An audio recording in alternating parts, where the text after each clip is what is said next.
Kadang kita sebagai petani itu baru sadar ada masalah setelah tanaman mulai menunjukkan gejala. Daun mulai nggak segar, pertumbuhan agak aneh, bahkan hasilnya nggak sesuai harapan. Awalnya dikira biasa aja, mungkin kurang pupuk, mungkin cuaca. Tapi setelah dicek lebih dalam, ternyata masalahnya ada di akar. Dan yang sering kejadian, akar tanaman itu jadi ganda. Banyak yang ngira itu hal bagus karena akar jadi banyak. Tapi kalau dipikir-pikir lagi, kenapa tanaman sampai harus bikin akar tambahan? Itu sebenarnya tanda kalau tanaman lagi nggak nyaman. Logisters. Saya sendiri pernah ngalamin hal kayak gitu. Tanaman kelihatannya hidup, tapi nggak berkembang maksimal. Setelah dibongkar, akarnya nggak normal. Dari situ mulai kepikiran. Jangan-jangan selama ini yang salah bukan tanamannya, tapi cara kita ngerawat tanahnya. Soalnya akar itu kan bagian paling penting. Dia yang nyerap air, nyerap nutrisi, ibaratnya mulutnya tanaman. Kalau di bawahnya sudah bermasalah, ya di atasnya pasti ikut kena dampaknya. Dari situ, saya mulai cari cara yang lebih alami. Nggak langsung pakai bahan kimia, tapi coba balik lagi ke bahan sederhana yang ada di sekitar. Salah satunya yang paling gampang itu air cucian beras. Dulu sering dianggap limbah, langsung dibuang. Padahal kalau dipikir, beras itu sumber nutrisi. Jadi airnya pasti masih punya sisa yang bermanfaat. Waktu mulai dicoba ke tanaman, ternyata ada perubahan. Tanah jadi lebih hidup, nggak kaku, dan akar tanaman pelen mulai membaik. Terus saya juga coba pakai daun kelor. Awalnya cuma iseng, karena banyak yang bilang kelor itu bagus buat pertumbuhan. Ternyata memang ada efeknya. Tanaman yang tadinya stagnan, pelan-pelan mulai menunjukkan pertumbuhan yang lebih normal. Akarnya juga kelihatan lebih sehat. Dari situ makin yakin, ternyata tanaman itu nggak selalu butuh yang mahal-mahal. Kadang yang sederhana justru lebih kena. Yang terakhir itu kompos matang. Ini yang sering diremehkan. Banyak yang pakai pupuk instan, tapi lupa kalau tanah juga butuh makan. Kompos itu bukan cuma kasih nutrisi, tapi juga memperbaiki struktur tanah. Jadi akar bisa tumbuh dengan lebih leluasa, nggak sesak, nggak tertekan. Kalau dipikir-pikir, masalah akar ganda ini sebenarnya bukan cuma soal penyakit, tapi lebih ke kondisi tanah yang kurang ideal. Bisa terlalu lembab, bisa terlalu padat, atau bahkan karena kita terlalu berlebihan dalam perawatan. Kadang niatnya pengen tanaman cepat besar, tapi malah jadi kebanyakan air atau kebanyakan pupuk. Padahal tanaman juga butuh keseimbangan. Dari pengalaman itu, saya jadi belajar satu hal. Merawat tanaman itu bukan soal seberapa banyak yang kita kasih, tapi seberapa tepat yang kita lakukan. Pelan-pelan mulai ubah cara perawatan. Lebih diperhatikan kondisi tanahnya. Lebih dijaga keseimbangannya. Dan hasilnya memang beda. Tanaman jadi lebih stabil, lebih kuat, dan gak gampang bermasalah di akar. Dan semakin kesini, saya makin sadar. Kadang kita terlalu fokus ke bagian atas tanaman.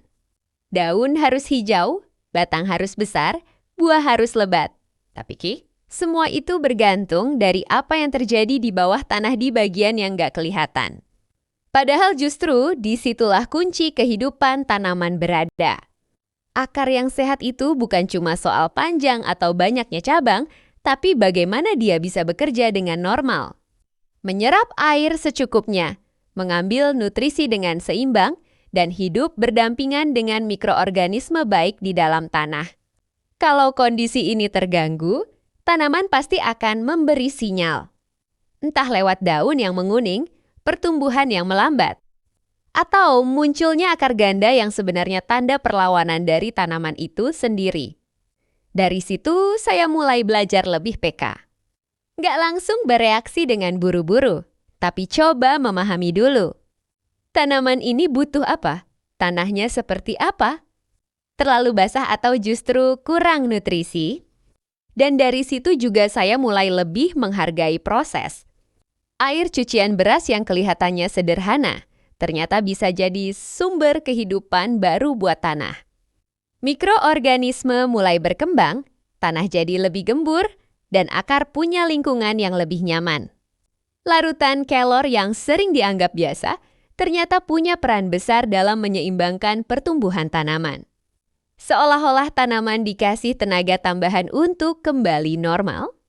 Dan kompos matang. Ini yang menurut saya paling terasa dampaknya. Tanah yang tadinya keras dan miskin kehidupan, perlahan berubah jadi lebih hidup. Ada tekstur, ada kelembapan yang pas, dan yang paling penting akar bisa tumbuh tanpa tekanan. Dari pengalaman itu, saya jadi paham satu hal yang mungkin sering kita lupakan. Tanaman itu makhluk hidup. Dia juga bereaksi terhadap lingkungan. Kalau lingkungannya baik, dia akan tumbuh dengan baik.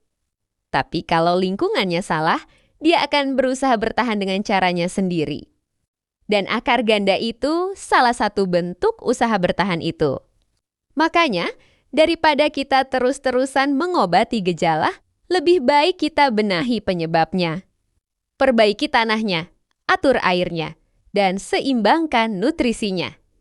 Karena kalau dasar utamanya sudah benar, masalah seperti ini pelan-pelan akan hilang dengan sendirinya. Memang nggak instan. Nggak langsung berubah dalam 1 atau 2 hari. Tapi justru disitulah letak kekuatannya. Perubahan yang pelan tapi pasti. Biasanya hasilnya jauh lebih tahan lama. Dan kalau sudah melihat tanaman kembali sehat termil, daunnya segar, akarnya kuat. Di situ ada kepuasan tersendiri yang nggak bisa diganti dengan apapun. Karena kita tahu, itu bukan hasil dari cara instan, tapi dari pemahaman dan perawatan yang benar. Jadi buat siapapun yang lagi ngalamin masalah akar ganda, jangan langsung panik. Jangan langsung berpikir harus pakai yang mahal atau yang keras. Coba dulu yang sederhana, yang alami, yang lebih ramah buat tanah dan tanaman. Dan di titik itu juga, cara pandang saya mulai berubah. Dulu mungkin kita bertani itu lebih banyak ngejar hasil. Yang penting cepat panen, yang penting kelihatan bagus di atas.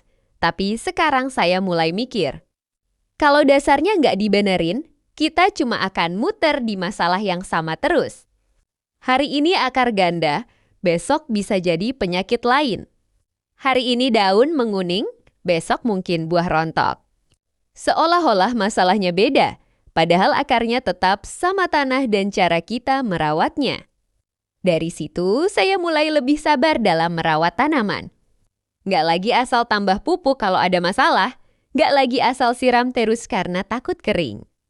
Tapi lebih ke memahami ritme tanaman itu sendiri. Kapan dia butuh air? Kapan cukup?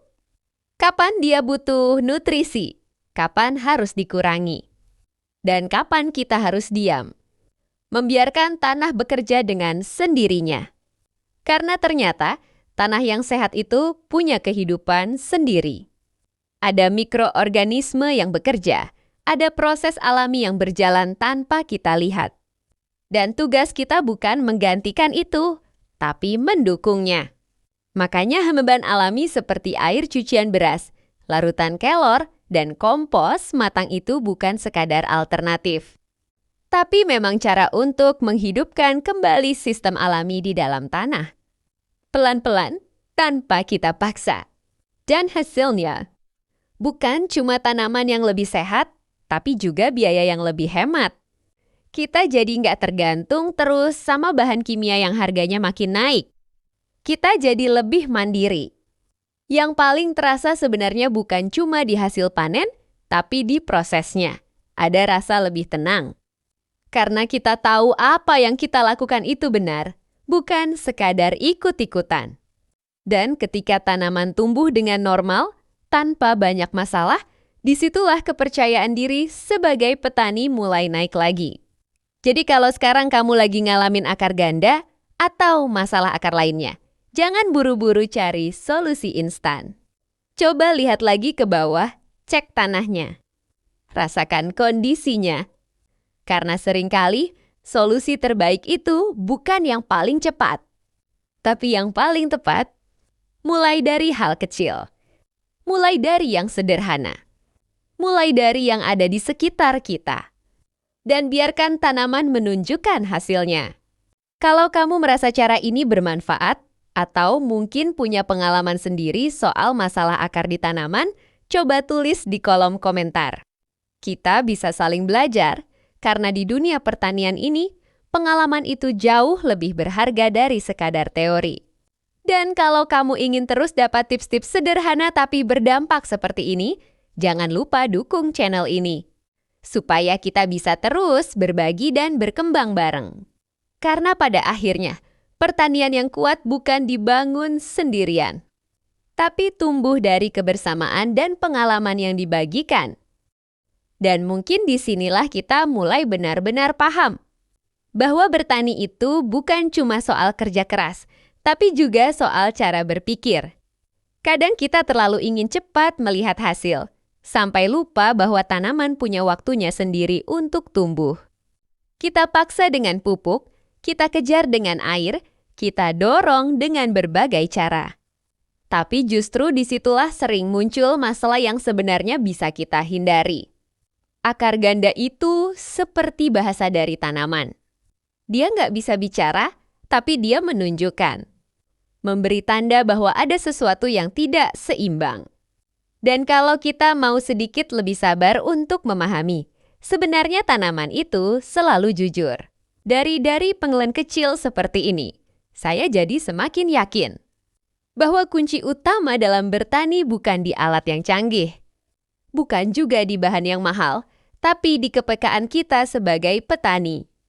Peka terhadap tanah, peka terhadap perubahan kecil pada tanaman, dan peka terhadap cara kita sendiri dalam merawat.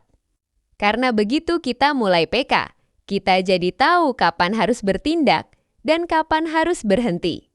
Air cucian beras, larutan kelor, dan kompos matang itu mungkin terlihat sederhana. Tapi justru dari yang sederhana itulah kita belajar membangun dasar yang kuat. Bukan sekadar mengobati, tapi memperbaiki dari awal. Dan ketika dasar itu sudah kuat, tanaman akan tumbuh dengan sendirinya. Lebih tahan, lebih stabil, dan gak mudah bermasalah. Akhirnya kita sampai pada satu kesimpulan sederhana. Tanaman yang sehat itu bukan hasil dari perawatan yang berlebihan, tapi dari perawatan yang seimbang. Jadi kedipan, mungkin kita nggak perlu lagi terlalu panik setiap ada masalah, cukup kembali ke dasar. Perbaiki tanahnya, jaga keseimbangannya, dan gunakan apa yang sudah tersedia di sekitar kita. Karena seringkali, solusi terbaik itu bukan yang paling jauh, tapi yang paling dekat. Terima kasih sudah menyimak sampai akhir.